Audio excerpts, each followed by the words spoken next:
Muchísimas gracias, Dalia Aurora. Muchas gracias.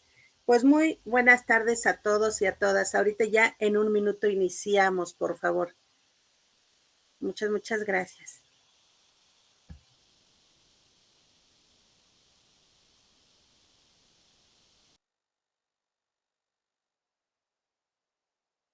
Pues ahora sí. Muy buenas tardes a todos. FOPSIDE, Formación en Psicología y en Derecho, les da la más cordial bienvenida a este curso el día de hoy que se llama Identificación de manchas de sangre con fines forenses, dirigido por la doctora Olga Lidia Gil Vega. FOPSIDE está integrado por el maestro Omar Alejandro Almendra Valeriano y su servidora, la maestra Erika Armenta Ortigosa. Pues muy bien, me voy a permitir presentar a la doctora, una excelente ponente que tenemos el día de hoy. La doctora Olga Lidia Gil Vega cuenta con una licenciatura en medicina por parte de la Universidad Popular Autónoma del Estado de Puebla. Asimismo, cuenta con un posgrado por la misma universidad en especialidad de urgencias médicas, una maestría en Derecho y Ciencias Penales por IEU y por parte de la Universidad C1 cuenta con un doctorado en Ciencias Forenses. Asimismo cuenta con algunos otros estudios, como son, por ejemplo, Fisiología aplicada a la anestesiología, desarrollo del aprendizaje basado en competencias del desarrollo humano, cuenta también con excelencia académica, con un reconocimiento de excelencia académica magisterial y también cuenta con un reconocimiento como mérito docente, entre otras, otras cuestiones que anda aquí la maestra impartiendo. La doctora también es ponente en diversas instituciones como tal. Una excelente ponente el día de hoy. Doctora Olga Lidia Gil Vega, bienvenida esta tarde, muchísimas gracias. Este es su público y usted nos indica cómo va a estar la temática el día de hoy, cómo será la dinámica. Muchísimas gracias. Adelante, por favor. Pues buenas tardes a todos, maestra Erika, maestro Omar, muchísimas gracias a FOPSIDE, Formación en Psicología y Derecho, la oportunidad de realizar esta ponencia, esta pequeña charla, que más que otra cosa, el objetivo de esto es poder ir resolviendo muchas dudas que a veces nos saltan. Y a mí me gusta que en las ponencias que yo realizo, me gusta que sean participativos, que si tienen alguna pregunta la hagan en el momento. A mí, al final, pues, a veces hasta se olvidan qué es lo que vamos a preguntar. Entonces, me gustaría que si tienen dudas durante el proceso de la ponencia, ustedes pueden interrumpirme sin ningún problema y ya continuamos posteriormente con la misma. Así que no hay ningún problema por eso. Entonces, pues el tema de hoy es un tema interesante porque vamos a hablar sobre voy a compartir con ustedes pantalla, y que habla sobre la identificación. Creo que todavía no lo estoy programando, espérenme tantito, vamos a hacerle bien las cosas, así, ahora sí. Perfecto. Vamos a hacer una identificación de manchas de sangre con fines forenses. En este tipo de ponencia que yo voy a abarcarles, una de las cosas es que cuando tenemos aquí una compañera que es perito, mucho gusto, perito, ¿de qué es perito? Me gustaría saber, Aurora, ¿de qué es perito? Hola, muy buenas tardes. Soy perito en detección de mentiras y comportamiento criminal a través del lenguaje no verbal. Un gusto. Ah, muy interesante. Mucho gusto, muchas gracias. Oye, que le interese este tema que es totalmente diferente a lo que usted hace. Es muy interesante, qué bueno. Me da mucho gusto por usted para aprender esta cosa, porque hablar de identificación de manchas de sangre con fines forenses es muy importante porque tenemos que basarnos en cómo se llega al lugar de intervención y qué es lo que nosotros tenemos que hacer. Como peritos, los peritos forenses, el primer respondiente, por obvias razones, tiene que salvaguardar la integridad del área, y al salvaguardar la integridad del área, tiene que ver qué tipo de manchas, qué gotas y sobre todo las fotografías. Después de las fotografías viene esta parte que es la identificación de manchas de sangre. Esta identificación de manchas de sangre, como su nombre lo dice, la hematología forense tiene que estar aplicada a la reconstrucción del delito. ¿Cómo fue realizado? La hematología es eso, identificar o reconstruir si las manchas de sangre que nosotros encontramos son realizadas en una persona o cómo fueron realizadas. Y esto nos da a nosotros la importancia de la escena del crimen. Entonces, esto, el tipo de goteo, porque una cosa es el goteo, porque eso sí, lo voy a mencionar muy poquitito, el tipo de goteo de manchas de sangre, pero aquí nosotros nos vamos a enfocar a dos puntos importantes. Por eso decía que es reconstructiva e identificadora. Aquí, en esta parte, la hematología forense, me estoy brincando algo muy importante, que esa la voy a lo mejor en un futuro no muy lejano, a lo mejor haría una ponencia exclusivamente de qué es la gota de sangre, porque ahí es donde entra el mecanismo de la caída de la gota de sangre. Aquí es lo que vamos a hacer es reconstruir. ¿Y cómo vamos a reconstruir? La hematología forense se define como parte de la rama de la medicina que se aplica en el ramo forense en su parte de identificación de la sangre, por eso es con fines hematológicos.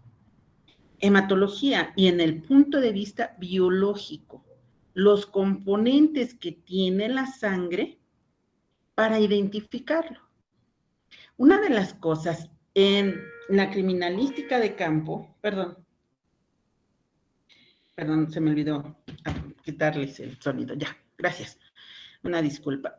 Cuando nosotros llegamos o tenemos que identificar esta situación, los fines biológicos es muy importante, porque con ellos podemos saber si la persona padece o no alguna enfermedad. Independientemente de esto, nos permite a nosotros saber si hacemos alguna determinación toxicológica en la gota o en la sangre que nosotros podemos llegar a encontrar, podemos identificar ciertas anomalías en la sangre. Por eso es tan importante para nosotros saber la serología o la bioquímica de la sangre. Si nosotros identificamos o sabemos cómo está conformada la sangre, podemos darnos cuenta, primero saber qué es la sangre y luego cuál es su función de la sangre. Nosotros tenemos que tomar en cuenta que nosotros tenemos en promedio, un promedio en general de 5 a 6 litros de sangre. Ese es el promedio de sangre y eso se le conoce como volemia. Ese es el volumen de sangre circulante. Otros libros también marcan que en las mujeres podemos tener una variación que puede ser entre 5 y 4 litros de sangre. Este punto se ha estudiado en la variación de la sangre en mujeres, sobre todo en las etapas fértiles de la mujer. ¿A qué me refiero? A las etapas en que la mujer está menstruando. Como hay una pérdida menstrual mensual, variable en cada mujer, porque no podemos tipificar a la mujer de la misma manera, todos menstruan y todas las mujeres que menstruan pierden en promedio 50 mililitros de sangre. Si de esos 50 mililitros mensuales de sangre, todas somos iguales, no se puede tipificar. Se sabe en contexto que en promedio se pierde 50 mililitros. Hay unas personas que tienen, algunas mujeres que tienden a aumentar ese sangrado. Bueno, ya ahí hablaríamos de otros factores que nos pueden implementarse o bajar los niveles de volemia. Entonces, por eso voy a dar un repaso mínimo de qué es la sangre. La sangre está compuesta Las funciones principales de la sangre, pues está formada principalmente por el transporte. ¿Qué transporta? Pues el oxígeno. Esto es de vital importancia para la criminalística. Cuando el perito llega y sabe que hay un goteo, tenemos manchas de sangre, necesitamos saber, necesita él saber qué tipo de sangre es, si es una sangre arterial o es una sangre venosa. ¿Varía? Claro que sí, por eso es el transporte. La sangre arterial, por obvias razones, como transporta oxígeno, es una sangre roja rutilante. Ese es el color. Y por lo tanto, siempre va a salir del lado izquierdo del corazón. Por lo tanto, tiene un flujo sanguíneo constante y esa constancia permite tener mayor fuerza. Y esa fuerza que permite tener el corazón o sacar la sangre oxigenada siempre va a hacer algo.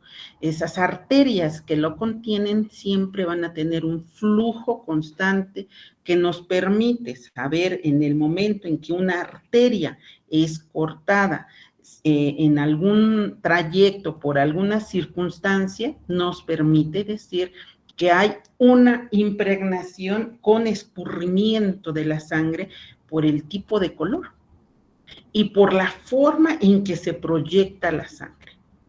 Eso es un mecanismo que nosotros tenemos. Ese es un transporte. El transporte de las venas, por obvias razones, es la sangre con dióxido de carbono. Esa sangre con dióxido de carbono entra desde la punta de tu dedo gordo, desde la punta del dedo gordo hacia arriba. ¿Y qué hace esto? Pues te permite que la sangre que viene con dióxido de carbono viene con una capacidad mucho más lenta. Por lo tanto, te permite saber a ti que el goteo que tiene la sangre venosa puede ser más lento. Y esta cambia de color. Ahí es donde la sangre es totalmente oscura. Esa es la gran diferencia que nosotros desde el transporte de la sangre tenemos que reconocer. Por obvias razones regula la temperatura. Esa regulación de la temperatura que tiene la sangre te permite también a ti saber en qué condiciones o en dónde estaba la persona, si estaba en un lugar abierto, y ese lugar abierto, por obvias razones, en la temperatura del medio ambiente baja más la temperatura del cuerpo y eso hace que la sangre tenga ciertas características que permitan identificar.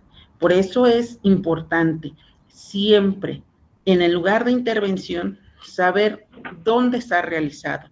Si es en un lugar abierto, si en un lugar cerrado o es un lugar mixto. Todo eso condiciona siempre la regulación de tu temperatura. Otra de las funciones, por obvias razones, tiene la de protección. Esa protección que nos ayuda a que, por ejemplo, saquemos por medio del sudor todas las sustancias que nos requiere el organismo y también regula también tu temperatura del medio ambiente. Por eso es protección, te protege también del organismo y mantiene algo que se llama homeostasis. ¿Qué es la homeostasis? Es el equilibrio que va a tener siempre el organismo. ¿Cómo va a ser esa homeostasis o ese equilibrio? Va a serlo principalmente por la densidad que tiene la sangre. La densidad que tiene la sangre es la velocidad o la cantidad de sangre que va a estar circulando.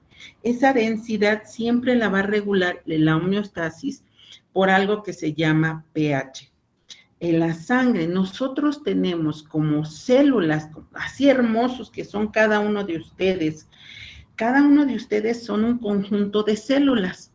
Ese conjunto de células están juntas y al tener un conjunto de células juntas nos tenemos a nosotros. Al saber esto, bueno, pues tenemos algo que se llama pH. El pH es el potencial de hidrógeno.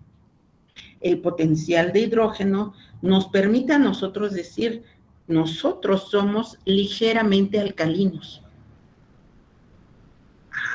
Entonces la sangre tiene una alcalinidad.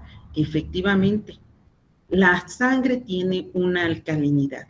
¿Qué alcalinidad tiene? Pues está en promedio de 7.16 a 7.44. ¿Y para qué me sirve identificar esto? Hombre, pues esa pH que tiene, esa homeostasis o ese pH que tiene, te permite identificar si cae en un pH ácido alguna enfermedad que pueda tener la persona. ¿Sí?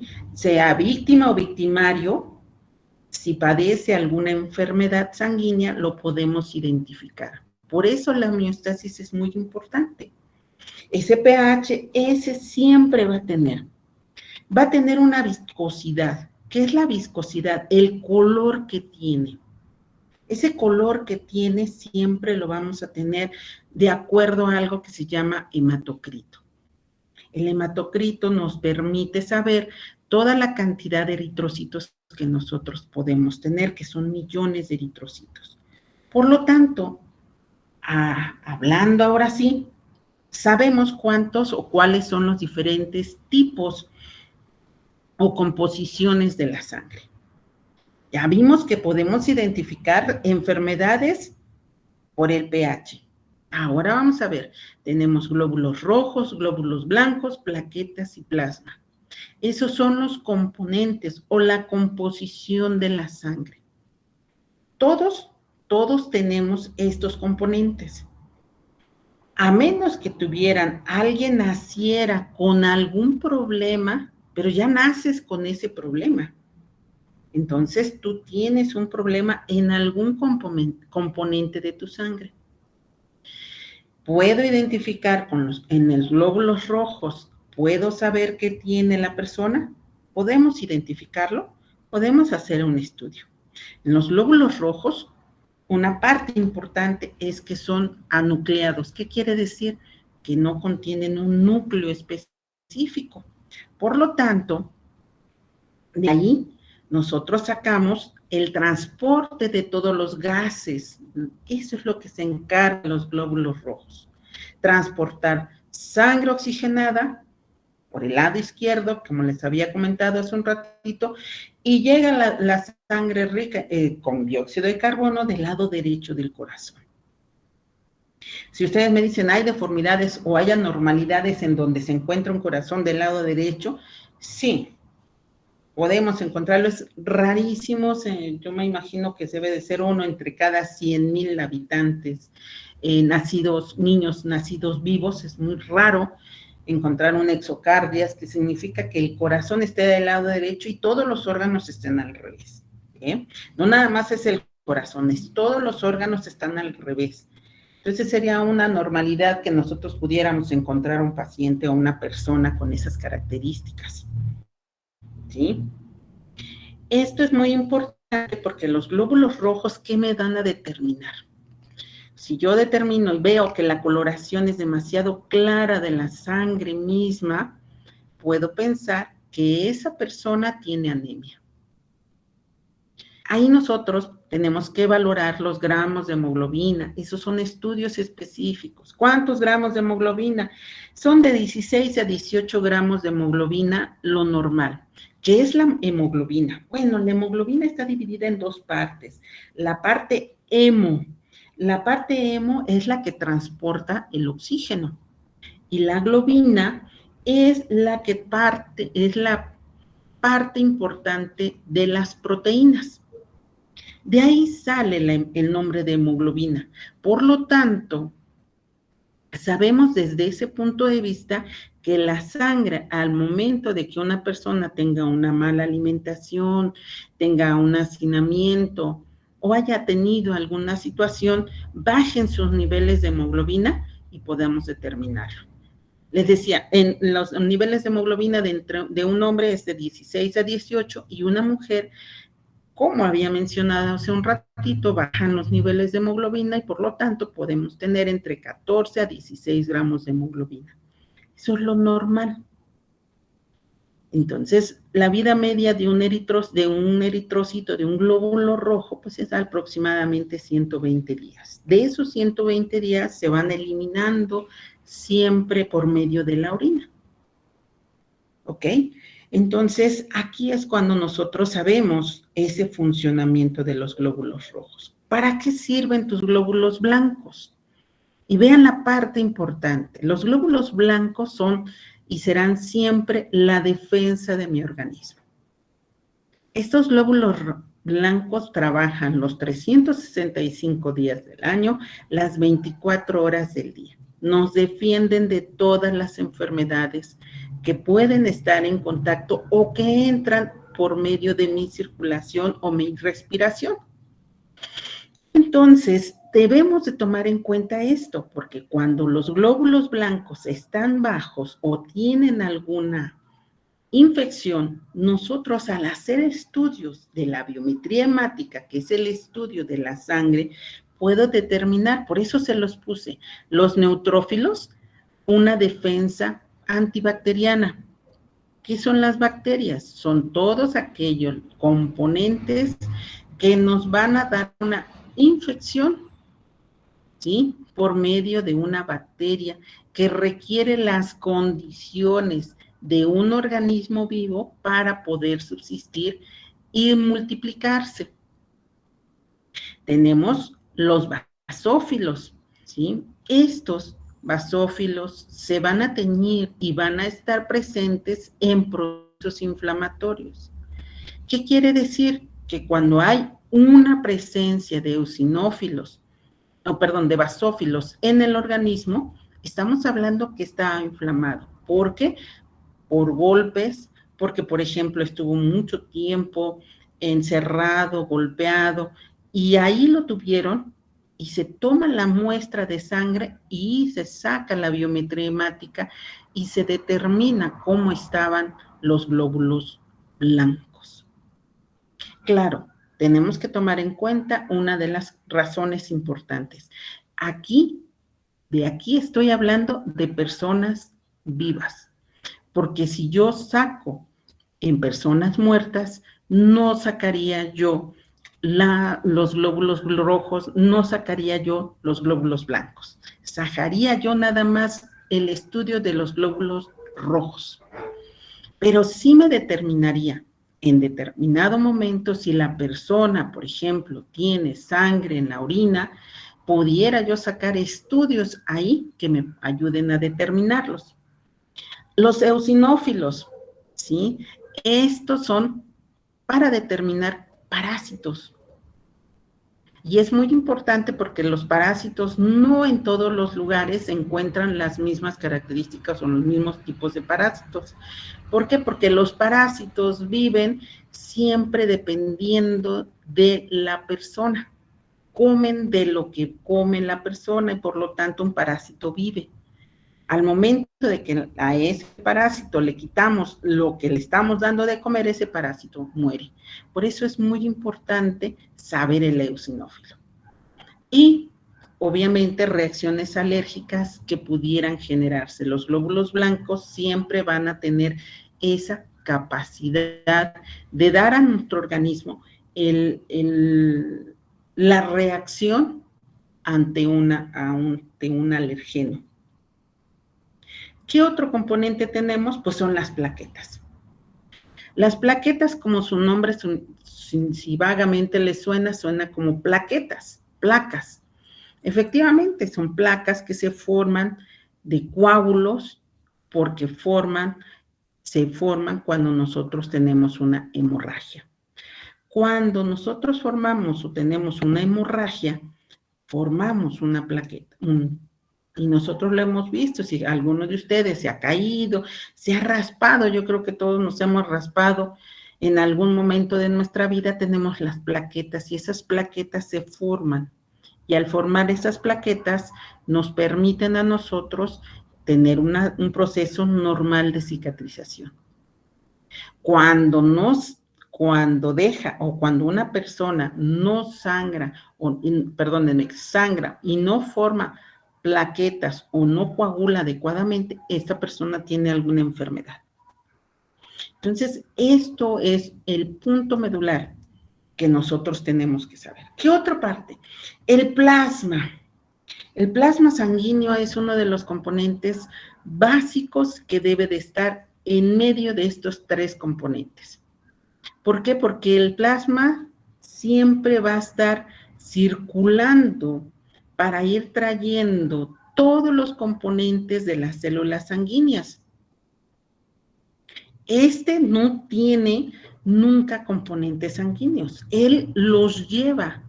A veces yo le digo, yo pienso, el plasma es como el chismoso.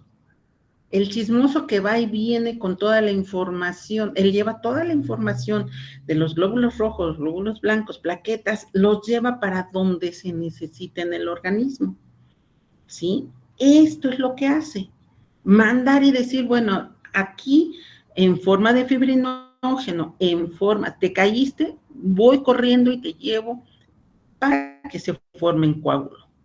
Entonces, esto es lo que hace el plasma. Está dentro de la circulación, pero su densidad es sumamente diferente, que no se ha permitido decir dentro de la química. Nosotros tenemos el sólido, líquido y gaseoso. Sabemos que esos son los componentes que tenemos, pero el plasma no entra ni siquiera en sólido, ni en líquido, ni es un gas. ¿Por qué? Porque el plasma no contiene en su interior nada que se asimile a esto. Por eso también es metido dentro de la química el plasma sanguíneo, por su composición. Tiene numerosas funciones y mantiene algo que se llama la presión osmótica. ¿Qué es la presión osmótica? Bueno, pues una presión osmótica mantiene.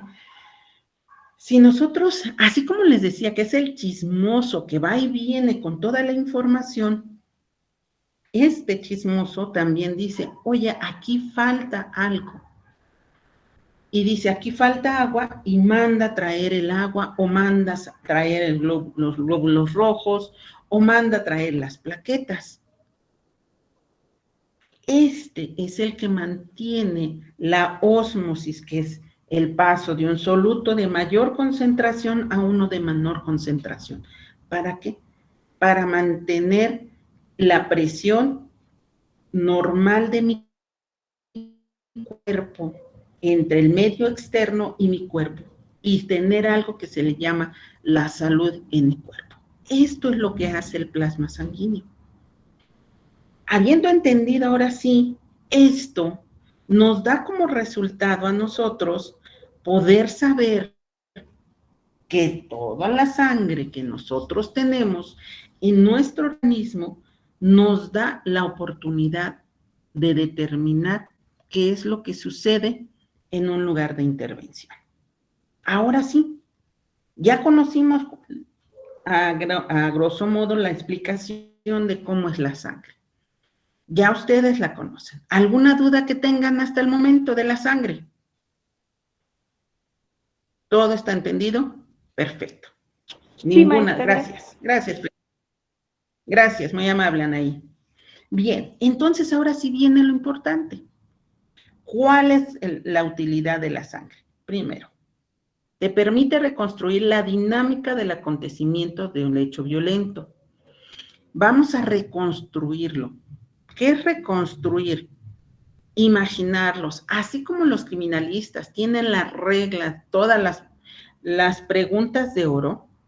En la hematología también tenemos que ser observadores, que no se nos pase por alto nada de gotas de sangre, porque debemos de reconstruir, así como la criminalística de campo, hay que reconstruir el hecho.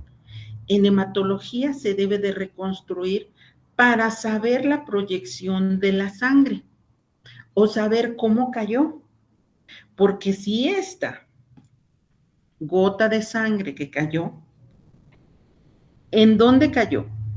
¿O cómo cayó? Si la gota cayó en una parte estática, o es dinámica, que es lo primero que nosotros debemos de reconocer. ¿Qué es una gota estática? Por lógica, estática, como su nombre lo dice, significa que la gota cayó estando la persona victimaria parada con algo, por ejemplo, con un objeto cortante que está manchado de sangre y que se para en un lugar y que cae la gota. Y eso nos permite determinar si la gota tiene espinas o tiene algo que nos permita identificarlo. La gota de sangre siempre tiene que ver en esto. Otra de las cosas que tiene que dar, determina las heridas. ¿Qué determina? Si las heridas fueron hechas premortem y postmortem. Recordemos, premortem, alguien que está vivo, que mientras esté respirando y haya oxigenación en el cerebro, en los pulmones y el corazón siga trabajando, tenemos premortem. Postmortem, todas las heridas generadas por postmortem jamás van a tener sangre, ¿sí? O líquido de continuidad. Eso es básico que nosotros debemos de ver. Todas las heridas, ¿sí?, nos permiten identificar. Pueden estar colgando a la persona, puede estar suspendido, por ejemplo, llegamos a un lugar de intervención y está la persona suspendida en una suspensión completa con varias heridas. ¿Ok? Sabemos que está suspendido, pero en el momento en que se baja, en el momento en que estamos viendo, no checa el tipo de sangrado o el tipo de presentación de cadáver. ¿Por qué? Porque sabemos que la cara debe de tener algo, que debe de estar abotagada, que debe de estar eritematosa, enrojecido, con los ojos salientes, que puede tener, por ejemplo, la lengua de fuera, y que otra de las cosas vamos a tener, por ejemplo, en las extremidades superiores e inferiores, vamos a tener inicialmente las livideces. Entonces, ahí nos hace pensar que esas heridas o esa suspensión completa que es la persona, no nos está diciendo que ahí fue la muerte, que la persona fue presentada en ese lugar, pero que el hecho delictivo fue en otro lugar, ¿sí? Y ahí vamos a ver, las heridas que presenta la persona son heridas que se hicieron premortem o postmortem. Eso es una de las partes muy importantes, porque ahora nos estamos enfrentando, perdón, tengo un mosquito que me está molestando, pero haberlo matado, que nos va a determinar a nosotros, ¿sí? Ahorita con todo lo que está sucediendo, tenemos que ser muy observadores y delimitar muy bien este tipo de cosas. Por eso es importante determinar las heridas, cómo fueron hechas. Las heridas nos permiten también determinar, sabemos perfectamente que si son heridas cortantes, nos permite identificar si la herida fue hecha de izquierda a derecha o de derecha a izquierda. Por lo tanto, también nos ayuda a determinar si la persona es diestra o zurda. Eso es uno de los puntos importantes que nosotros debemos de tomar en cuenta. Todas las heridas siempre van a tener su famosa cola de ratón, y esa famosa cola de ratón nos identifica a nosotros de qué lado fue hecho, si de izquierda a derecha o de derecha a izquierda. Esas heridas que presenta tu víctima siempre te va a decir si es zurdo o diestro. ¿Ok? Por eso es muy importante la utilidad forense de esto, la información que nos da el tipo de gotas. ¿Qué otra nos da? El ángulo y la proyección. Como hace un momento les decía, el goteo. ¿Qué goteo? Si es estático o es en movimiento. Cuando es en movimiento, por ejemplo, tenemos algo que se llama el satélite. La gota de sangre va a escurrirse, va a tener una forma que se alarga. Nosotros debemos de identificar cómo fue el goteo, si ese satélite que tiene es el inicio de cómo corrió la persona, hacia dónde corre, porque el goteo te lo muestra, hacia dónde corre la persona. ¿Sí? También te va a tener, de ese satélite te determina el cómo caminó o cómo corre la persona, si corrió o trotó la persona. Eso es una de las cosas. Otra de las partes que nos da la gota de sangre es algo que se llama festonado. ¿Qué es el festonado? Pues es como si fuera una onda que tiene la gota. Ese festonado te permite, esa ondita que tiene, te permite decir hacia dónde corre la persona, por dónde inicia la gota y por dónde caminó el victimario. Entonces, ya cuando hacemos esto, ya estamos identificando, uno, por dónde corre la persona.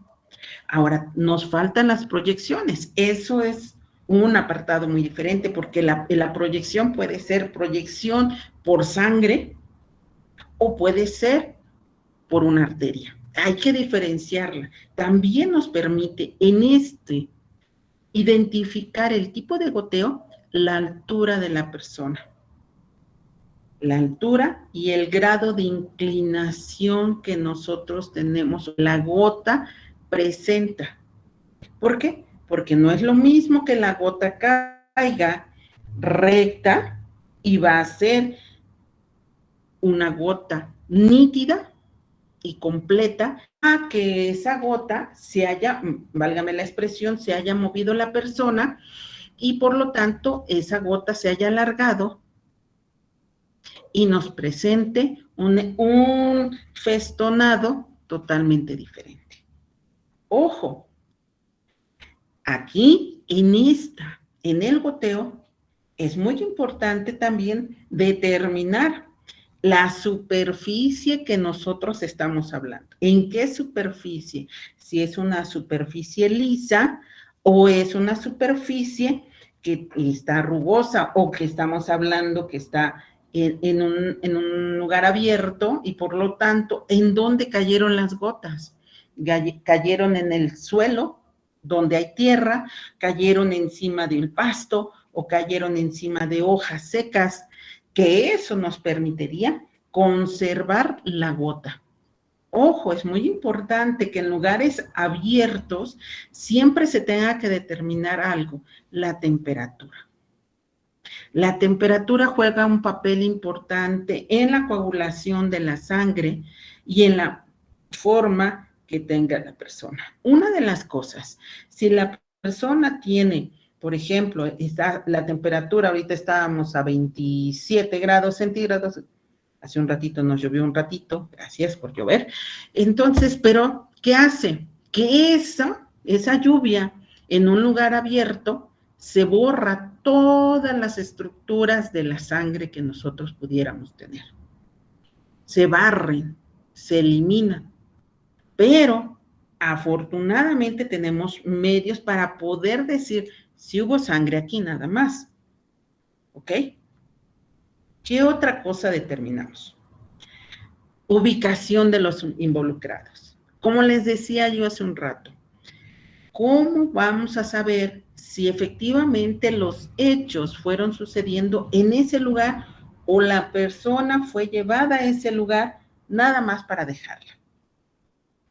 Tenemos que identificar. Por eso es muy importante saber el tipo de lugar que estamos trabajando y posteriormente el tipo de herida que tenga la persona y la sangre que se encuentra a su alrededor.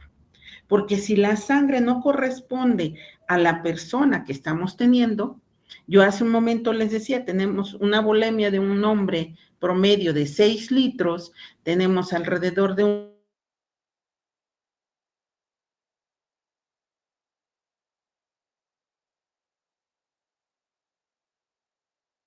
y decimos, ¿qué pasó acá? Tengo 1 litro. La cantidad de sangre es compatible con la herida que está presentando, no.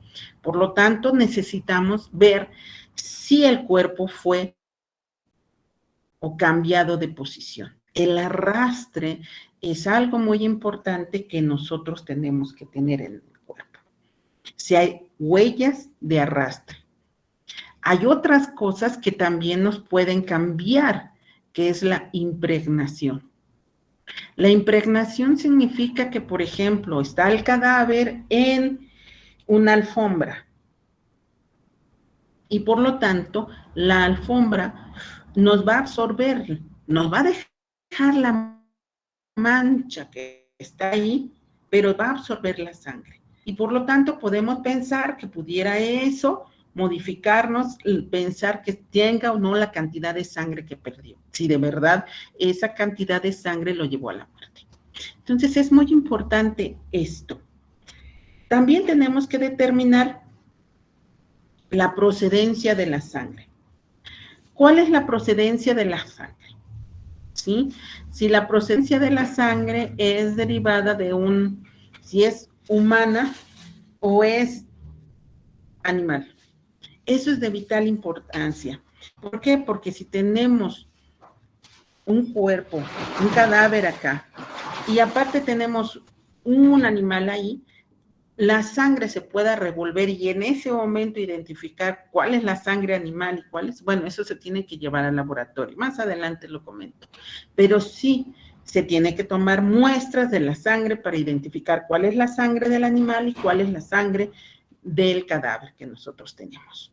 ¿Sí? Otra de las cosas que nosotros tenemos que determinar es que si en el lugar de intervención tenemos sangre ajena a la persona, aquí tenemos que ir tomando muestras y ese tomar de muestras de cada una de estas que estoy tomando, una pues puede ser porque estoy tomando la del animal o el que está junto y también voy a determinar otras manchas que vi por otro lado. ¿Por qué? Porque a lo mejor en el momento en que antes de hacer el levantamiento del cadáver, observo que dentro en las manos de la persona tiene manchas de sangre de ese cadáver. Bueno, pues entonces hay que meterlas en una bolsa una bolsa, y de esa bolsa para preservar las manchas o la sangre que pudiera tenerse. Gracias, de papel, gracias, muy amable, de papel. Se me fue el nombre del papel, no sé a dónde, pero se me fue. Quería yo dar el nombre correcto y dije, papel, ¿cuál es? El de papel, gracias. Vamos a ponerlas ahí. ¿Para qué? Para que en ese momento se preserven. ¿Por qué? Porque vamos a llegar y bueno, eso ya va a ser el médico forense y ahí va a tomar todas las muestras para ellos identificar si la sangre pertenece a la persona o es de otra persona. ¿Ok? Hasta acá individualizamos todo esto. Ya supimos qué es lo que tenemos que llegar en ese momento. ¿Alguna duda?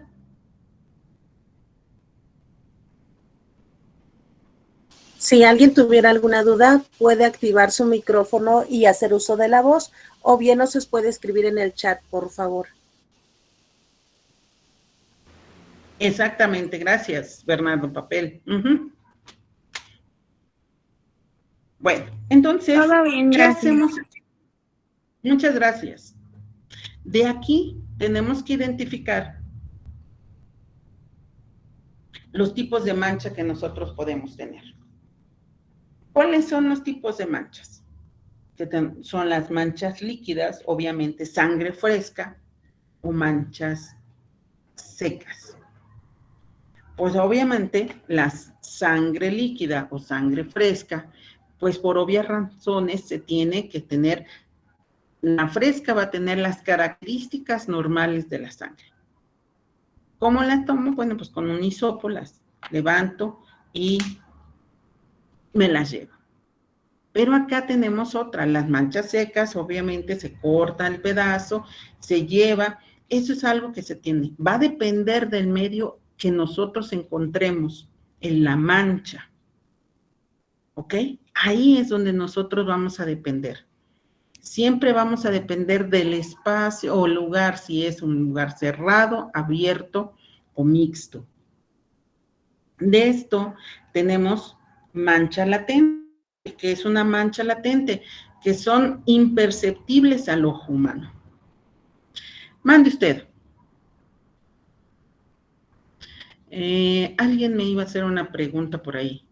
Y tengo 2 preguntas en el chat. Ay, Dios, voy a...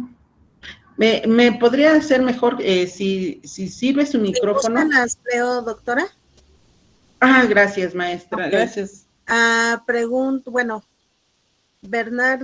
Valeria, perdón, dice, ¿y si es seca en el piso, podemos aplicarlo algo para levantamiento?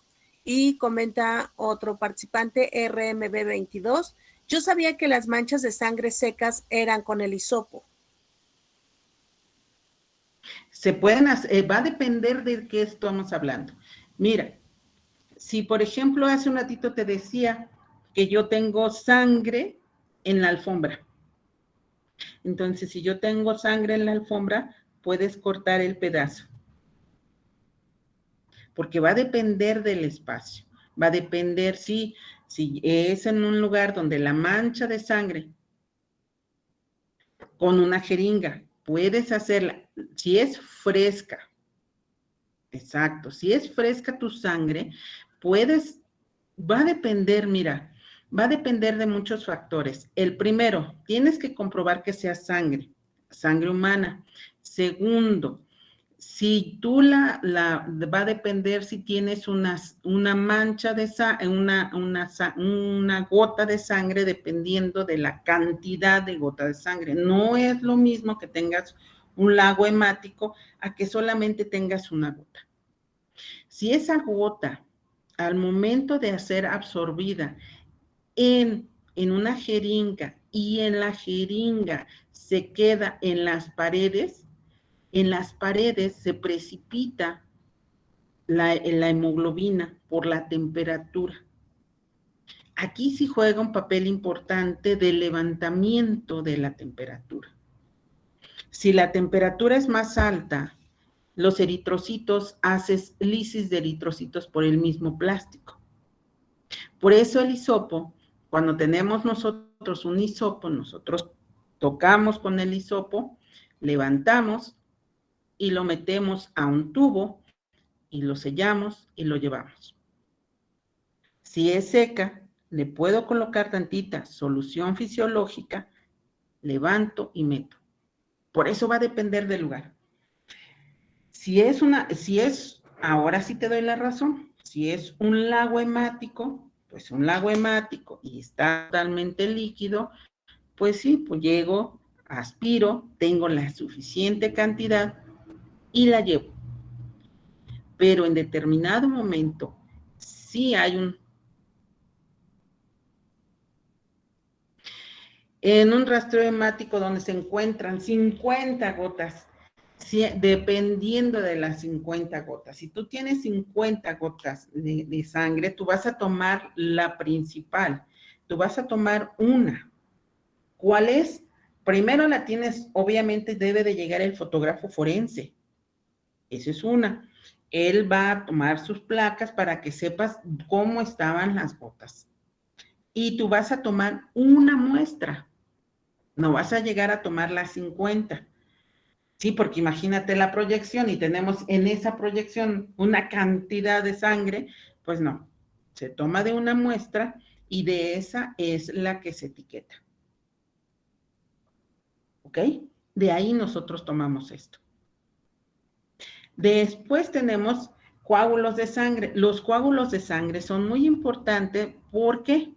Porque de ellos emana, obviamente ya tenemos más de 3 horas. Nos indica que tenemos más de 3 horas que ya pasaron posteriormente de la escena. Por obvias razones, ahí, por ejemplo, ahí en un coágulo de sangre, el coágulo de sangre, si tenemos menos de 3 horas, ese coágulo de sangre podemos tomar la muestra de sangre con una jeringa, ahí sí, aspiro y puedo tomar, en la parte de en medio tenemos sangre fresca. Eso es muy importante, por eso es tan complicado muchas veces llegar a un lugar de intervención y ya pasaron 5 o 6 horas. Cuando ya pasaron tanto tiempo en un lugar de intervención, entonces los coágulos de sangre por obvias razones se pierden y se hacen lisis. ¿Qué es lo que tendríamos que hacer en estos casos? Bueno, hay veces en que nos topamos con un lugar de intervención en donde, por ejemplo, hace un ratito les decía, tenemos un colgado aparentemente y tenemos, está en una suspensión completa, perdón, y en esa suspensión completa tiene varias heridas. ¿Qué hacemos? Bueno, pues podemos investigar si hay una forma de identificación presuntiva. ¿Cómo lo hacemos esto? Bueno, pues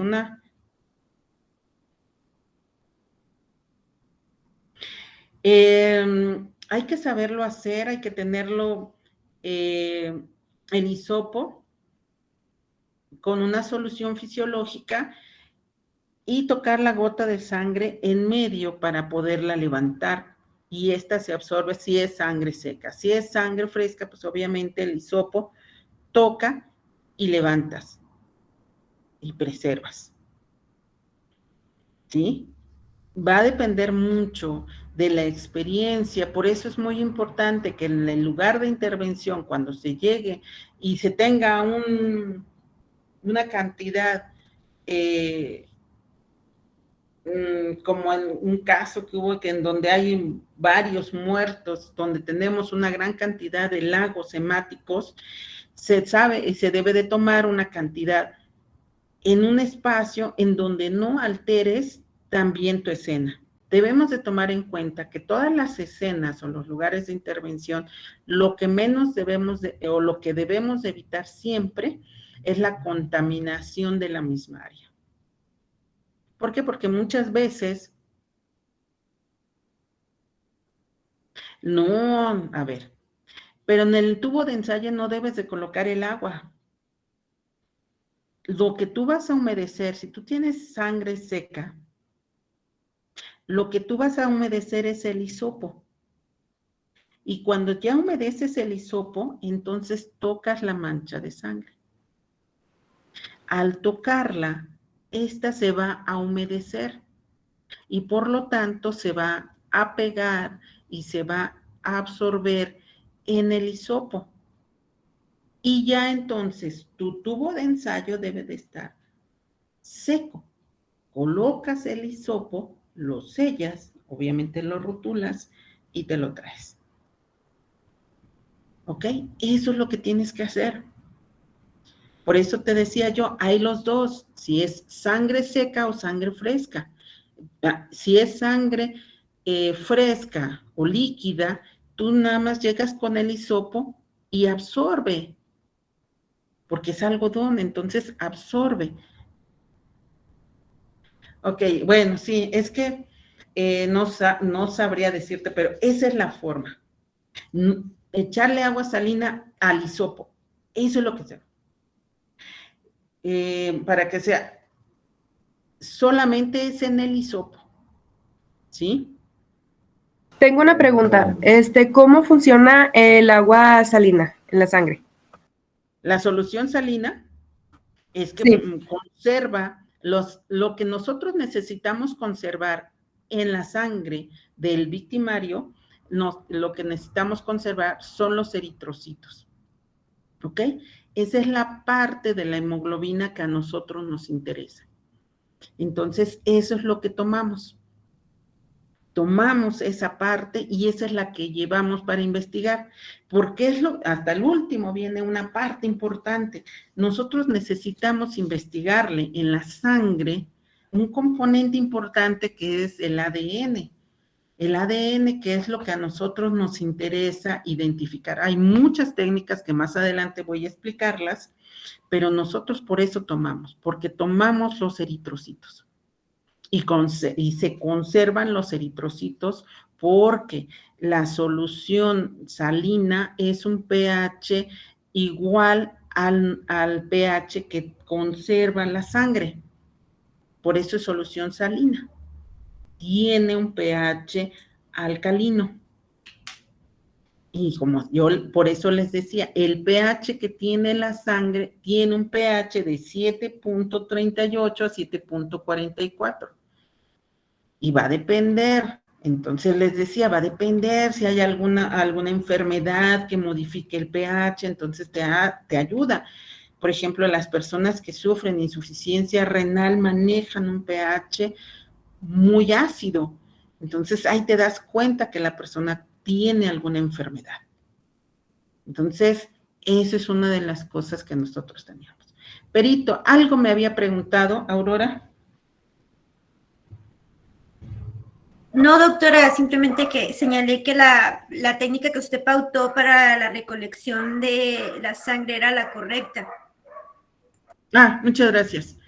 Sí, porque no es, si es que no es, porque si yo le coloco solución salina, por ejemplo, al tubo de ensayo, ahora sí como me decía la persona, porque son puras iniciales, y la verdad es, ¿cómo el hisopo va a levantar el indicio? Ahí sí sería. Ricky, gracias, Ricky. Gracias, Ricky, porque así es más fácil hablar contigo, Ricky. Entonces, Ricky decía, bueno, es que a mí me enseñaron así, ¿no? Pues es que no, es que es el hisopo húmedo. Mucho gusto, Ricky, mucho gusto. Entonces, hacemos y levantamos de esa técnica. Esa es la manera correcta en la que nosotros tenemos que levantarlo. ¿Sí? Cuando nosotros no sabemos y llegamos a un lugar de intervención y no encontramos sangre, vamos a empezar a hacer pruebas presuntivas, que esas pruebas presuntivas me imagino que ya las saben. Bueno, el primero sería el luminol. El luminol, que lo sabemos que es, debemos de tener un lugar sumamente oscuro y nos permite a nosotros identificar la hemoglobina. Entonces, con el luminol da una coloración azul intenso en el lugar y nos determina que ahí hubo sangre. ¿Sí? Ahorita con todos estos problemas que tenemos, que hay un lugar de intervención en donde se está pensando que ese lugar de intervención, ahí murió una persona, pero ya está todo limpio, bueno, pues entonces hacemos con el luminol. Una de las cosas que tiene el luminol es que si hubiera sangre y tenemos que buscar en los sitios, el luminol no altera la hemoglobina de la sangre. Eso es un componente importante. Otra técnica presuntiva que también se tiene, pues obviamente es el Blue Star. El Blue Star es una oxidación. Esta oxidación de fluoresceína hace el grupo M. Por eso en él se encuentra principalmente esa parte. Por eso hace un rato les decía, la hemoglobina está dividida en la parte M y globina. ¿Se acuerdan que les había yo comentado? Y les decía, la M es el transporte de oxígeno. El Blue Star es lo que determina la parte M de la hemoglobina y hace que podamos determinarlo con esto. Otra técnica, otra forma de identificación, pues es el lucerol. El lucerol, pues es una reacción de color, te da un tono amarillo más o menos, que es el tono aproximado que tiene, y se da principalmente cuando está en contacto con la hemoglobina. Y otro de los componentes que podemos tener antes, en lugar de intervención, antes de llegar a muestras, ahora sí, para la reconstrucción, son los colorimétricos. ¿Qué son los colorimétricos? Pues es la benzidina que tenemos también, que es la oxidación de la benzidina para determinar la hemoglobina, la sangre, y da una coloración específica. También tenemos el leucomalaquita. El leucomalaquita, como su nombre determina los leucocitos y da una coloración verde que tiene, pero son las partes presuntivas en las cuales no tenemos sangre y tenemos que identificar el lugar de cómo está hecho con estas. La más utilizada, pues obviamente es el luminol, que es el más fácil de poderlo identificar. Ya después de esto, ya vimos el tipo de goteo, bueno, no vimos el goteo, pero ya sabemos el lugar de intervención, sabemos las manchas. Bueno, pues ahora sí, vamos a reconstruir el lugar. La reconstrucción en hematología es saber cómo se realizaron, cómo se suscitaron los hechos. Yo reconstruyo. Por eso en esta imagen que yo tengo acá, da para dónde van las gotas. Eso es muy importante en una reconstrucción. Por eso les decía yo a ustedes, es básico conocer el tipo de goteo que estamos presentando, si va de izquierda a derecha o de derecha a izquierda. Y eso nos va a determinar cómo cayeron las manchas de sangre. Esta es primero mi reconstrucción, porque cuando la perito no me va a dejar engañar, pero cuando se va a un juicio, el perito en reconstrucción de manchas de sangre tiene que especificar cómo cayeron la sangre, cómo estaba la víctima, victimario en esta parte y cómo se generaron los golpes. Si la persona lo generó de izquierda a derecha, de derecha a izquierda, ¿con qué lo generó? Eso es básico que nosotros tenemos que determinar. Eso es lo más importante, saber con qué se determinó el golpe, con qué lo hicieron. Si el golpe fue con la mano, si el golpe fue con un palo, válgame la expresión, otro, pues que si fue con un bat, por ejemplo. Saber especificar cuál es la forma en cómo fue realizado los golpes. Y los golpes y las proyecciones que te dan la oportunidad de decir si la persona estaba parada, la persona estaba sentada, la persona estaba, ¿cómo estaba? Estaba hincada, por ejemplo, y recibió los golpes. Bueno, eso es hematología reconstructiva.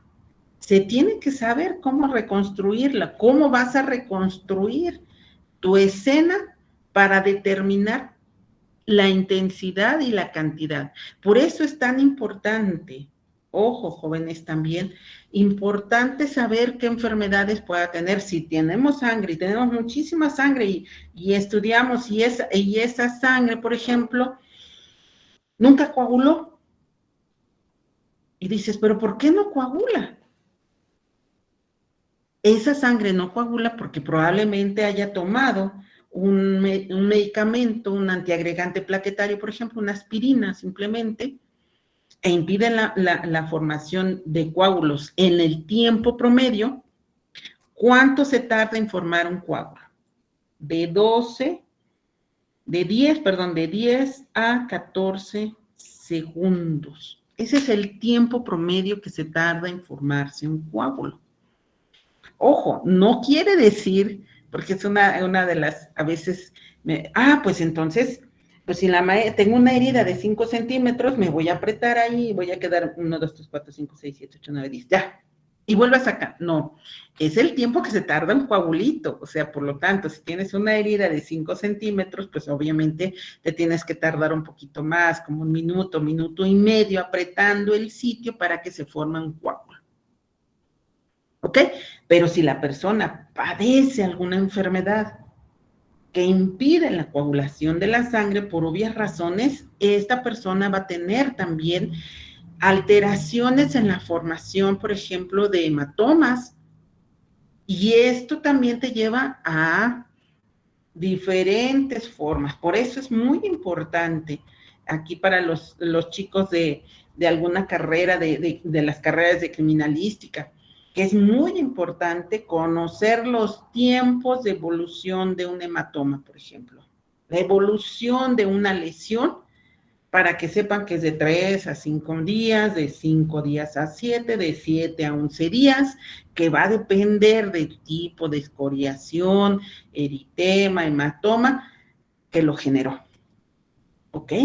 Porque en la hematología reconstructiva, ese es uno de los puntos que debemos de tomar en cuenta. No solamente se reconstruye el lugar de intervención de una persona muerta, también es de una persona viva, que lo dejaron, válgame la expresión, como Santo Cristo, y a lo mejor pensaron que ya estaba muerto, pero está vivo. ¿Ok? Entonces, eso es una parte importante. Las evoluciones, porque tenemos que saber cómo lo golpearon y si efectivamente el Santo Cristo que está, como lo dejaron, todo golpeado, efectivamente corresponde a cómo lo está mencionando las lesiones. Porque él puede decir es que me golpearon con un palo y no corresponden las lesiones a lo que él dice. Por eso es tan importante en la reconstructiva, si tenemos una persona viva, saber y que nos especifique. Aquí no estamos tratando de victimizar más a la persona, sino lo que tratamos es de saber cómo fue, si fue de frente, fue en la parte posterior, cómo fue, o fue del lado derecho, del lado izquierdo, cómo fueron los golpes, o cómo estaba la persona, si estaba viva. Si está muerta, pues obviamente estamos hablando de la reconstrucción del hecho, de cómo lo encontramos. ¿Ok? Cada mecanismo de proyección tiene imágenes sanguíneas propias, que es lo que les explicaba hace un momento. Caen, si son estáticas, si son en movimiento, ¿cómo están? Si fueron limpiadas, ¿cómo están? ¿En qué soporte las encontramos? ¿Sí? Por eso les decía yo hace un ratito, vean ustedes, va a depender, este es un festonado que nosotros tenemos, este es el que les decía hace un ratito, este es el festonado que les decía. Va a depender de la altura de la persona, porque una gota estática de alguien que está, por ejemplo, con un cuchillo y se paró en algún lado y cayó esa gotita, ¿sí? En un lugar de una gota estática, nos permite identificar que la persona estuvo parada ahí. Por eso es tan importante para nosotros saberlo. Otra de las cosas que nosotros tenemos que determinar en esto es que cuando las gotas de sangre han sido alteradas, modificadas por alguna circunstancia, con algún material, porque ya sabemos que las podemos eliminar con ciertas sustancias, eso es básico. Tenemos que ser, por eso les decía, así como los criminalistas, sus preguntas de oro, tenemos que ser muy observadores. Saber en qué condiciones podemos encontrar una gota. Si el lugar está limpio, ¿dónde podemos encontrar alguna gota? Porque a veces decimos, hacemos nuestro cerco y ese cerco lo hacen de 3 metros y a lo mejor lo que se necesita era de 5 porque necesitamos ver si hay alguna gota que cayó en el techo, si está alguna en la parte de afuera, ¿de dónde estamos hablando? Esa parte es de vital importancia. ¿Qué otra cosa necesitamos? La parte fundamental de esto, de la reconstrucción, que es, primero, en espacios cerrados se inspeccionará siempre entradas, salidas, si es que las hay, porque recordemos que no todos los lugares, todas las casas, por ejemplo, pues habitualmente las casas pueden tener una sola entrada y a lo mejor tengan una cochera, pero si estás hablando que nada más la cochera es la puerta de entrada y salida, pues estás hablando de una sola entrada. Por eso estamos hablando de entrada y salida. Necesitamos ser tan observadores que tenemos que ver el techo, porque las proyecciones de la sangre te pueden llegar hasta el techo. Acuérdense ustedes que si fue tocada, por ejemplo, una persona con un objeto cortante y esto afectó una arteria, que salió la proyección, porque esa es la parte importante, la proyección que tiene la sangre, esa proyección te va a llegar hasta el techo, porque es la fuerza que tiene la sangre para poder mancharte el techo. Los muebles, eso es de vital importancia. Los muebles, tenemos muebles que pueden tener superficies lisas y esas superficies lisas nos permiten levantar con toda la calma del mundo la mancha de sangre. Y después de esto, ver si encontramos instrumentos del delito. Saberlos embalar correctamente. Ustedes ahí sí me van a decir, ustedes embalan perfectamente bien los cepillos. Saben perfectamente que si tenemos una caja, la tenemos que ir delimitando perfectamente, evitando contaminar los posibles sitios donde hayan sido tomados en el lugar. Eso es parte importante del embalaje. Por eso es los sospechosos, los posibles y el cadáver. Esos son tus lugares cerrados. Y en lugares abiertos. Bueno, en lugares abiertos podemos encontrar manchas de sangre en arbustos, piedras, pasto, en la tierra. Ahí sí tenemos que ser sumamente cautelosos. Que el momento que nosotros lleguemos, porque eso sí, me ha tocado ver lugares de intervención que llegan los peritos, que llegan,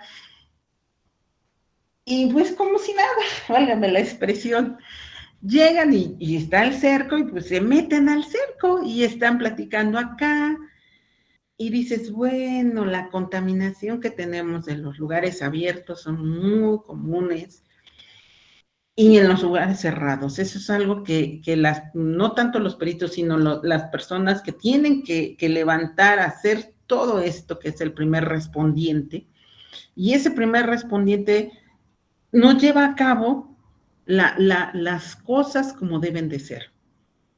Por eso es que es tan importante llevarlo bien, porque si no, en ese momento la carpeta de investigación que se está haciendo, que se está generando, que se va a generar, pues simplemente por el hecho de que no hicieron adecuados pues, tus delimitaciones, las fotografías y todo lo que se tiene, pues ya se cayó la carpeta de investigación, aunque sepas que el sospechoso es aquella persona. ¿Por qué? Porque no hiciste adecuadamente esta situación. Entonces, eso es una de las partes importantes que se tiene en la hematología, y las gotas de sangre son, no por compararlas, pero son como la autopsia.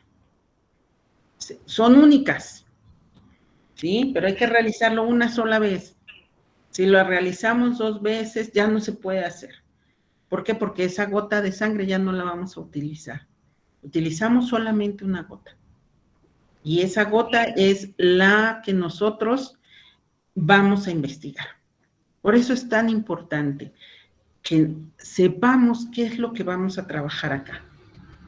Y al saber trabajar esto, podemos determinar efectivamente que hicimos un adecuado embalaje de las gotas y de las manchas y de las fotografías.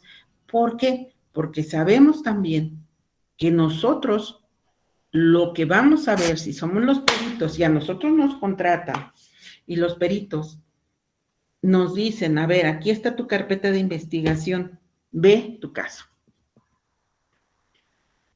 Vamos a ver fotografías. Eso es lo que vemos, fotografías. Y no crean ustedes que, ahora voy a, sin afán de molestar a los docentes que den clases de fotografía forense y que la fotografía y la proyección y le colocan un montón de fotografías. No, a veces nada más te dan 3 fotografías, 5 fotografías y con eso tienes. A veces hasta menos. Y con eso tienes para armar tu caso. Y esa es la reconstrucción. Y tienes que hacer la reconstrucción con esa cantidad de fotografías. Por eso hematología es una ciencia bien exacta. Porque cuando ya hiciste tu embalaje adecuadamente, ya nos vamos a la identificación. Ahora sí viene lo más padre. ¿Qué es lo más padre? Pues identificar si efectivamente es sangre. Si vamos a identificarla, ¿con qué lo identificamos? Primero, identificamos primero personas implicadas en un hecho delictivo o mediante el estudio de la sangre. Ahí vamos. Vamos a identificarla por medio de las manchas de sangre, identificamos. ¿Qué hacemos con esas manchas? Primero, descartamos que sea de animal o que sea de humano. ¿Cómo lo hacemos? Identificamos lo más sencillo, que es el grupo IRH. Esa es la parte medular que nosotros, el primer punto. No requerimos muchísima sangre. Una gotita pequeñita y sabemos identificar el tipo de sangre. ¿Cuántos grupos sanguíneos tenemos? Es el A, B, AB y O. Y el RH es positivo o negativo. ¿Cómo lo hacemos? Bueno, pues esa gotita tenemos anti-A y anti-B. Colocamos, obviamente, la gotita y tiene que reaccionar, se tiene que coagular. ¿Coagula en A? Sí. ¿Coagula en B? Por lo tanto, estamos hablando que el grupo sanguíneo es AB. No coagula en B, no coagula en A. Por lo tanto, es O. Ahí ya identificamos qué tipo de sangre tiene la persona. Este es su grupo. Y ahora voy a ver el RH. Es lo mismo. Si se aglutina la sangre, estaríamos hablando que es negativa. Y si no se aglutina, es positiva.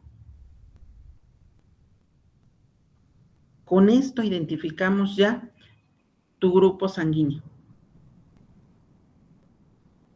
Sabemos que hay muchas enfermedades que pudieran tener la persona. Entonces, podemos hacer con esa sangre una determinación de alguna enfermedad que pudiera tener la persona. Y ahí viene la parte del ADN, pero ahorita no lo voy a meter. Viene el ADN, porque la identificación del ADN es básico en esto. Más adelante hablaremos. ¿Qué métodos utilizaría? Ahora sí ya, ¿qué métodos tengo? Bueno, el primero es el microscopio. En ellos permite apreciar principalmente los elementos celulares. En el microscopio yo puedo determinar si tengo cómo están tus glóbulos rojos, tus plaquetas, ¿sí? Tus glóbulos rojos, tus glóbulos blancos y plaquetas. Con esto yo ya puedo decir, oiga, esta persona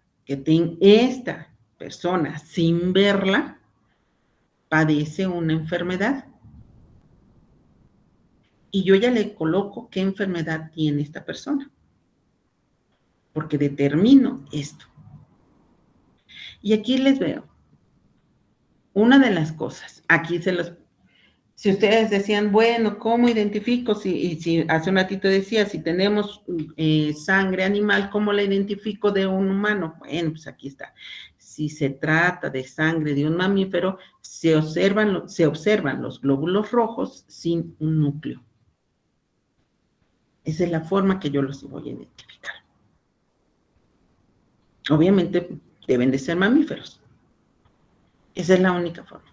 Yo ya identifiqué, yo ya sé que es sangre humana y que puede padecer alguna enfermedad. Por ejemplo, ahorita tenemos un incremento exponencial de fallas renales. No sé si es por la cantidad de agua que no se toma o por el exceso de agua que toma mucha gente o porque ya tienen algunas enfermedades propiamente dichas de la sangre. Bueno, pues si tienen problemas renales, en el momento en que el microscopio están viendo los glóbulos rojos, ven las deformidades que tiene el glóbulo rojo. Si tiene enfermedades en las plaquetas, Bernardo. Sí, perdón, dice sangre de un mamífero, pero ¿cómo diferenciamos un mamífero humano a un perro, una ballena?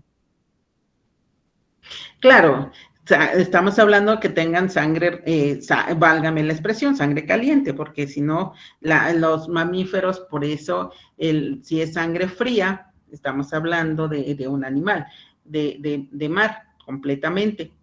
Estamos hablando de mamíferos de sangre caliente. ¿Ok? Porque esa es la única diferencia. Ok, ¿cómo podría identificar sangre fría o sangre caliente? Si tú tienes sangre fría, obviamente, si tienes de un pez, la sangre de un pez en el momento en que sale a la superficie, por obvias razones, pierde la oxigenación del animal porque él vive en el mar. Y entonces la sangre tiende a coagularse con mayor facilidad y se pierde, y hace lisis de los componentes rojos que tiene su sangre. O sea, lisis es destrucción, se destruyen y con eso te quitas de problemas. Ya no habría manera de poder determinar que es sangre animal. De un pescado, válgame la expresión. Ok, gracias. ¿Sí? Sí, Esa gracias. es la forma. Se destruyen completamente los eritrocitos en el momento en que salen del mar. ¿Ok? Ya sé que tenemos, no necesariamente puede ser del mar, puede ser agua salada y agua dulce. Entonces, en el momento en que sale, se destruyen los glóbulos rojos o lo que es la sangre para ellos. En ese momento se destruye. ¿Ok? De acuerdo, gracias. De nada.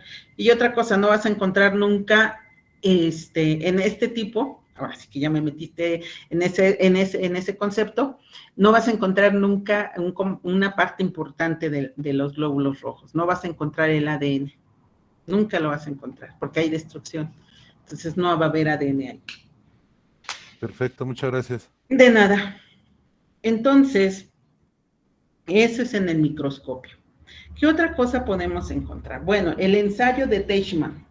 En el ensayo de Teichmann es la formación de cristales alargados de color pardo, oscuro, que se van transformando y estos permiten que se identifique la sangre seca. ¿Sí? Por ejemplo, cuando hace un ratito me decía, creo que Ricky, decía, bueno, y si yo, pero ¿para qué corto un pedazo?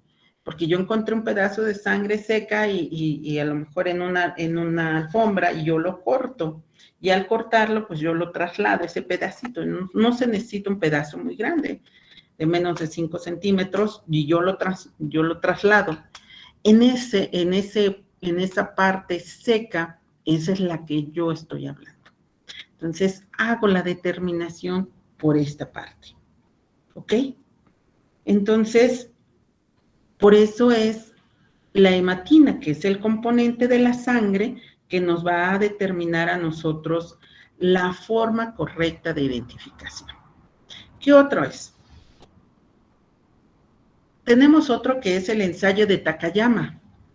El ensayo de Takayama se pinta de un color naranja y vamos en los componentes de la hemoglobina. La parte M, que es la parte oxigenada de la sangre, es un reactivo. Al meter, válgame la expresión, o introducir o darle o colocarle la gota a este componente, Es una combinación, por eso les puse, es una combinación de piridina más glucosa e hidróxido de sodio, en las cuales al estar en presencia de la sangre, estas forman cristales y dan una coloración de hojas de pino color naranja. Esa es una de las características que vamos a tener. Otra de las formas para poder identificarlo es, que ya se los expliqué, el grupo IRH. El grupo IRH, que es lo primeritito que cuando llega a un lugar, llega al laboratorio, lo primero que se tiene que identificar es el tipo de sangre. ¿Por qué? Porque habitualmente, si la mayoría de los que estamos acá viven aquí en Puebla, pues la mayoría de las personas que viven aquí en Puebla tienen el grupo sanguíneo O positivo, A positivo. El grupo sanguíneo que últimamente hemos tenido mejores resultados es el O negativo. Últimamente ya hay mayor cantidad de O negativo en Puebla. Yo les podría decir que hace aproximadamente 5 años, en Puebla no había gran cantidad de grupo O negativo. Y últimamente ya hay. Pues obviamente por la cantidad el RH, recuerden una cosa, el factor RH es heredado principalmente del padre. Entonces, ese es un punto importante. Entonces, ya tenemos muchas ascendencias alemanas, por ejemplo, y eso permite que haya mayor cantidad de grupo negativo aquí en Puebla. Y eso es algo bueno. ¿Por qué? Porque, por ejemplo, si nosotros nos vamos a otros países, nosotros nos vamos a, simplemente el ejemplo que le estaba diciendo, Alemania, y yo me voy a vivir a Alemania, o me voy de viaje a Alemania, y mi tipo de sangre es O positivo, tengo un problema porque si allá yo sufro un accidente en Alemania, la mayoría de los habitantes de Alemania son negativos. Entonces, mi tipo de sangre es el más raro que ya van a encontrar en Europa. Y yo hablando exclusivamente de Alemania, pero ya sí. Entonces, aquí en Puebla donde estamos ahorita transmitiendo esto, en Puebla sí es tremendo esto, que ya haya mayor cantidad de sangre O negativa, porque en verdad a veces se necesita esa sangre y no había. Entonces, quedó entendido cómo se hace.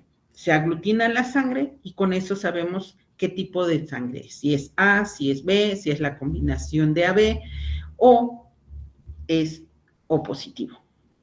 En algún tiempo, hace algunos años, se decía que era O positivo. Digo, cero positivo. Pero con todos los cambios de la medicina que se han tenido, se quedó como O positivo.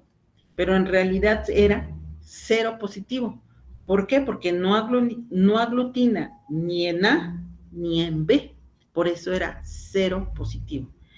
Pero ahora con varias enfermedades y sobre todo si hablamos del VIH, sabemos que hay un cero positivo en VIH. Entonces, por eso es que para evitar cualquier problema se quedó como O positivo. Pero en realidad lo que era un cero, ¿sí? No era O, era cero positivo porque no aglutinaba ni en A ni en B. Por eso es ahora sí. ¿Qué otra cosa? Bueno, tenemos otro que es el método de absorción y dilución. Esta es el método de hidratación, que es lo que ya les había explicado hace un momento, ¿sí? Se desprenden los componentes antígenos determinados y el grupo IRH. Por eso es la muestra de sangre, hay de absorción y dilución. Tenemos que absorberlo. Tenemos que llevar una muestra con sangre o si en determinado momento lo permiten, pues cortar un pedazo para poderlo llevar. Pero si no, de todas maneras se tiene que hidratar esa sangre. Esa hidratación con una solución salina nos permite a nosotros dar como resultado la obtención de un grupo IRH y el tipo de sangre que nosotros estamos buscando. ¿Qué otra cosa es importante? El método inmunocromatográfico. En este método se utiliza para determinar de quién pertenece la sangre. ¿Por qué? Porque permite determinar también si la persona padece alguna enfermedad, si la persona estaba embarazada, o también determina este estudio si tiene sangre oculta en heces. Ustedes van a decir, bueno, ¿para qué sirve la sangre oculta en heces? Bueno, pues la sangre oculta en heces nos permite identificar si tiene un sangrado de tubo digestivo, ¿sí? O, por ejemplo, tiene un cáncer de colon. Entonces, por eso hay sangre oculta en heces. Eso es lo que nos permite identificar. También nos permite identificar si la mujer que estamos teniendo ahí está embarazada. Por eso, siempre es importante para nosotros hacer las pruebas que se necesitan. ¿Sí? ¿Qué otra? Si la persona padecía, porque sabemos perfectamente que en algunos casos muchas personas son muertas por sus preferencias o por padecer alguna enfermedad. Y en este caso, pues se determina esto. Otra de las cosas que también tenemos que identificar aquí es el ADN.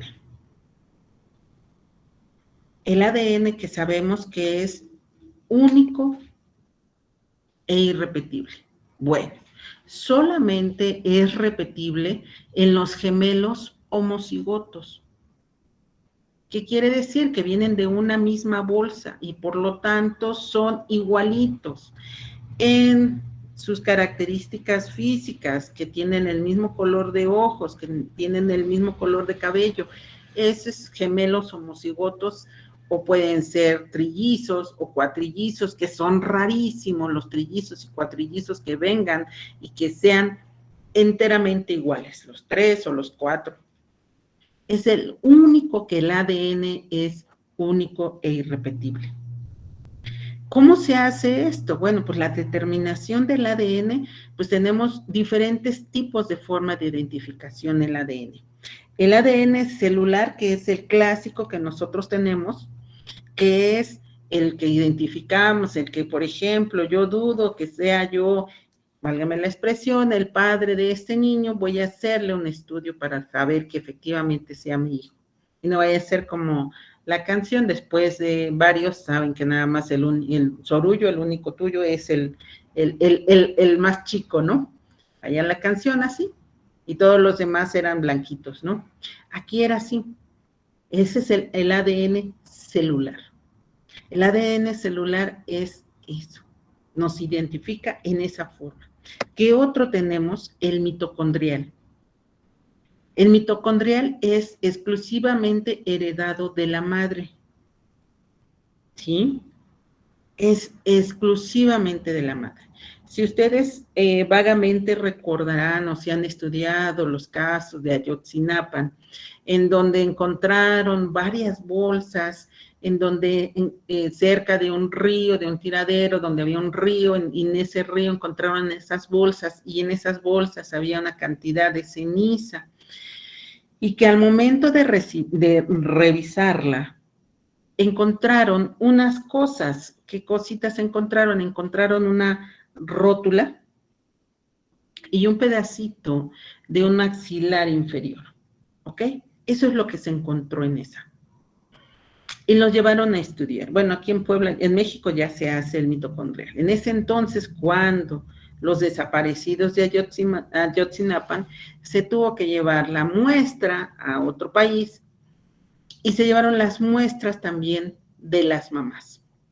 En esos cortes finos que se pudieron hacer, porque son milimétricos, por eso no se necesita una cantidad exagerada de sangre, porque lo que se hace es con el microscopio.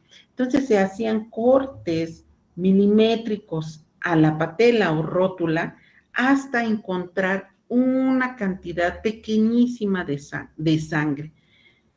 Y supuestamente en ese estudio se encontró que efectivamente había una célula de sangre. Y en esa célula se encontró la mitocondria y por eso se pudo identificar a otra persona. ¿Sí? Esa es la forma de identificar. Celular y mitocondrial. ¿Qué otra tenemos? Tenemos la de los cromosomas. Tenemos el cromosoma Y, tenemos el cromosoma X. ¿Qué determino con eso?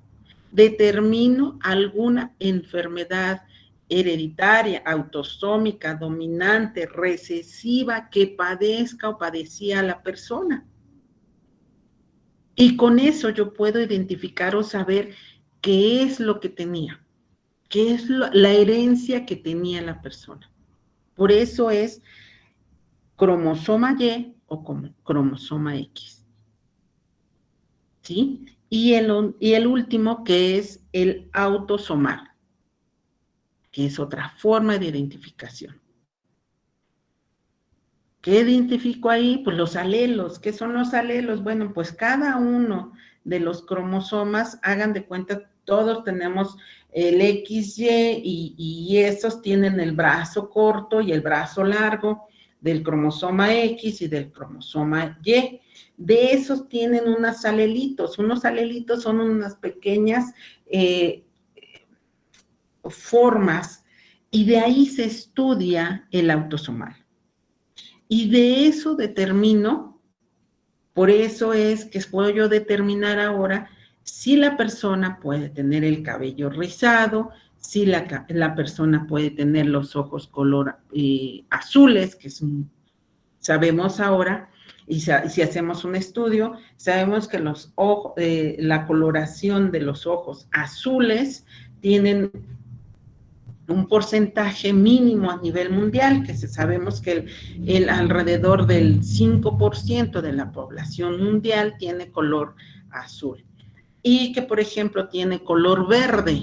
Bueno, pues el más o menos se estudia que el porcentaje de personas que tiene el color verde a nivel mundial es un aproximado de un 20%. Entonces, con eso podemos identificar. Por eso es autosomal.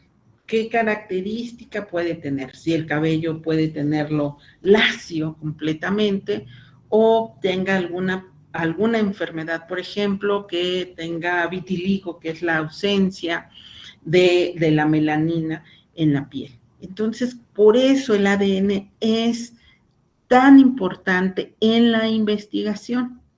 Esos son los componentes que ahora tenemos para poder identificar con el ADN. ¿Sí? Nada más teníamos el ADN celular y mitocondrial, exclusivamente. Ahora sí ya podemos hablar del cromosoma X, el cromosoma y autosomal, que son las 5 formas de que el ADN, que sabemos que las combinaciones de ADN existen millones de combinaciones de ADN, por eso es tan fidedigno. Y nos permite decir que esa gota que cayó, que era de otra persona, podemos identificarla. Entonces, podemos identificar y decir, era hombre. ¿Por qué? Porque ya lo identificamos, tiene el grupo sanguíneo O negativo o AB negativo, por ejemplo, y que tiene una característica, tiene el cabello lacio, desde tez morena, ya podemos saber qué características tiene la persona en esta, o qué enfermedad padece la persona. ¿Por qué? Porque ya le hicimos todos los estudios a la sangre, y podemos decir, esta persona es diabética, y aparte, porque sus niveles de glucosa estaban muy altos, porque la glucosa está alta, y ya sabemos que es con estas características. Ya hicimos nuestra reconstrucción. Ahí está tu reconstrucción, ya esta es tu reconstrucción de los hechos, y ya sabemos las características que puede tener la persona. ¿Sí? Y con eso, que es el ADN es sumamente caro, estoy totalmente de acuerdo, son estudios caros, que si ustedes me dicen en promedio cuánto me cuesta, cuánto costaría hacerlo a todo, pues bueno, pues estaríamos hablando de un promedio de 60,000 pesos para hacer estas pruebas. Son muy caras. Pero la ventaja que se tiene de hacer una investigación o una identificación por el ADN, la ventaja que tiene es que te estamos dando la persona que lo hizo. Y si en determinado momento en el lugar de intervención dejó alguna otra muestra, a lo mejor la pisada de la persona, tomamos la muestra, encementamos la pisada, pues nos permite también saber, ¿sí?, las características. Bien. Hormonalmente también podemos saber qué enfermedades puede tener en la sangre. También podemos identificar si la persona padece hipertiroidismo, hipotiroidismo o alguna otra enfermedad, un síndrome de Cushing, alguna otra enfermedad también tiroidea. ¿Alguna duda? ¿Pregunta? ¿Algo que tengan ustedes?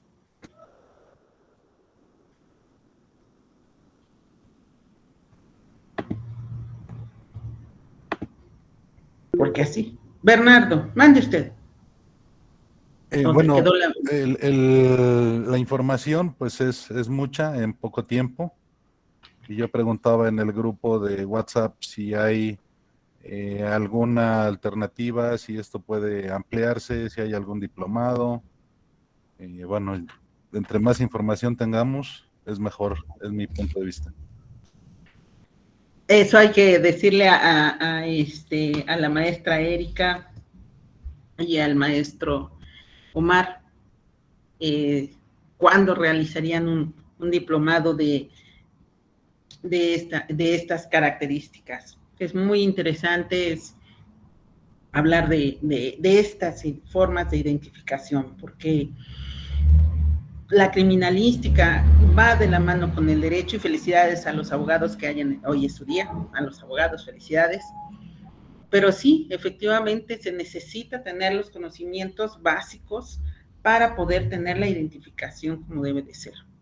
Entonces, saber todos estos puntos y vean que ustedes, verán, por eso les decía yo a ustedes, no voy a hablar sobre el goteo, no voy a hablar sobre las manchas de impregnación, sobre las manchas de proyección, perdón, y el escurrimiento, y sin embargo les fui metiendo un poquito porque es muy importante, hay que saber el grado de inclinación, el grado de lateralización de la gota para poder saber estudiarla. Esa a lo mejor en un futuro no muy lejano le voy a pedir a la maestra Erika que me dé autorización para darles exclusivamente puras manchas de sangre y hablar cómo es el goteo, cómo cae la gota estática, cómo es la dinámica, cómo se mueve, pero ahí sí, híjole, casi tendría que ser maestra Erika, y eso es algo que todavía estamos en la quinta ola de la pandemia aquí en México.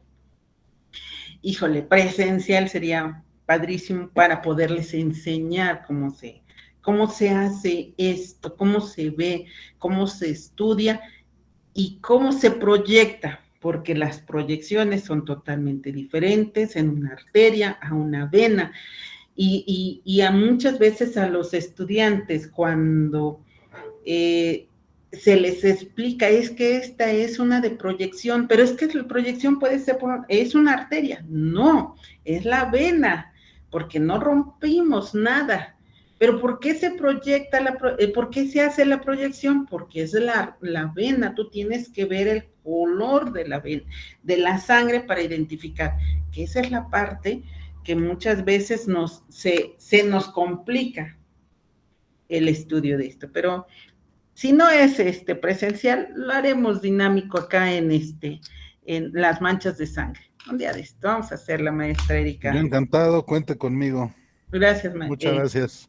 Señor Bernardo, ya lo haremos, y si no, pues ya haremos un diplomado, ahí lo veremos, maestra Erika, maestro Omar.